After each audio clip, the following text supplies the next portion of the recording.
Rosa is an absolutely much-needed organisation because Rosa is aiming to bring funds into the women's organisations, but also to influence other funders to prioritise women's organisations. Funding from Rosa enables women who are at the grassroots, who are trying to live their life, to empower them to live the lives that they want to live and that they deserve to live. The thing about Rosa is that it connects lots of different women in lots of different organisations to help each other. There's no other independent funder like Rosa that is wholly centred on the promotion of women's equality, which is essentially what Rosa funds. Well, we've been really lucky, haven't we, that we've got a really big grant for our project. It's massive, and it's going to help us run a really exciting project and really take the message of feminist webs a lot further.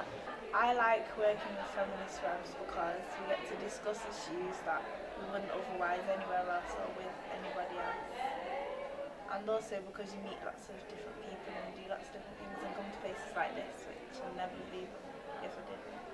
The Feminist Webs is a group made up of feminist women and girls aged 13 to 70, which continues to grow and always welcomes newcomers. Future project, Feminist Webs on Tour, Bin the Beauty Box, will consist of 6-day events. These workshops will be based on creating positive body image for girls and women through arts and crafts, as well as the collection and sharing of ideas. A massive thank you to Rosa Fund for helping us strive to such amazing opportunities, and thank you for all of you for your attention, and enjoy the rest of your evening.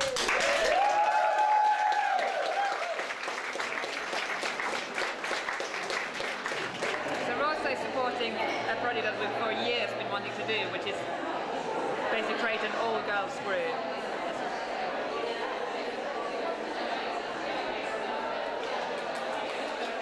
It requires a lot of trust in the group and the people we work with, and it also requires all different sorts of body forms and sizes that are needed to create the more impressive human pyramids we do.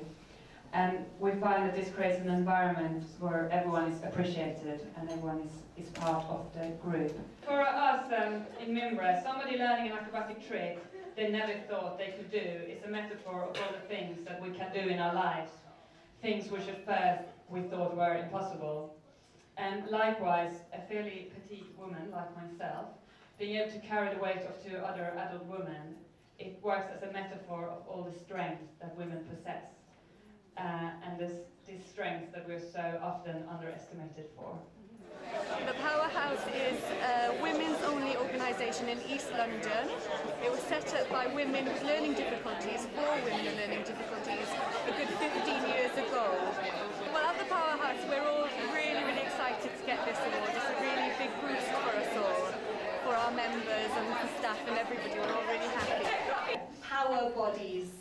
This is a project that we're really inspired by at the moment, raising awareness of women with learning difficulties and the acceptance within themselves of their own bodies, the way they are, the way they look, and the ability to love themselves. The reason we chose to Empower Bodies is because it speaks for itself. We are there to empower women with learning difficulties, and I say we, I mean our members empower themselves. They may not be the most vocal women in our community. They may not appear to be the strongest, but once you get to know them really, you'll be quite shocked. They are very strong-minded, very feisty, some of them, and even the very quiet ones that won't necessarily say very much still have a lot to say about themselves, what is great about themselves, and what they love about themselves. When the Labour government came in, there was all this hope.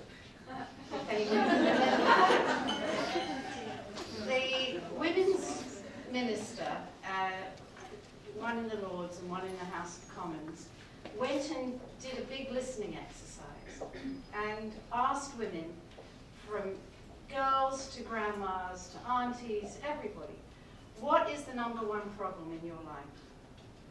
And what was totally shocking to the government, not really shocking to a lot of us, unfortunately, was the issue of girls' and women's relationship to their bodies.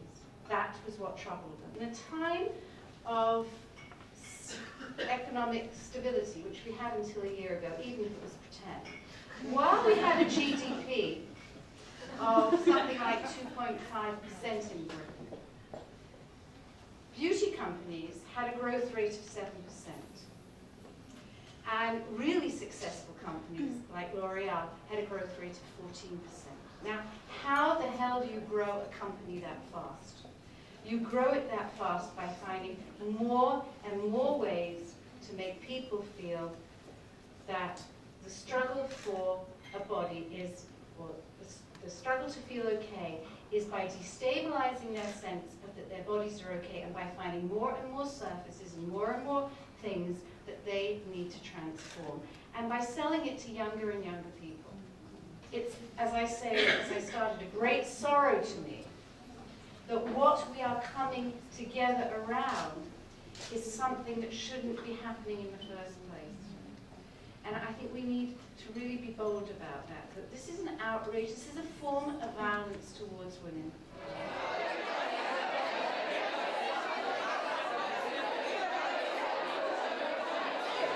My work with Rosa makes me feel like my work is not work. It's absolute pleasure. I want you to know that you can make a difference to Rosa. It doesn't matter if you don't have money, if you think that you can't fund us. It's not about funding, it's about caring about women, and we will find a way to help you make an impact. That's what we're here for.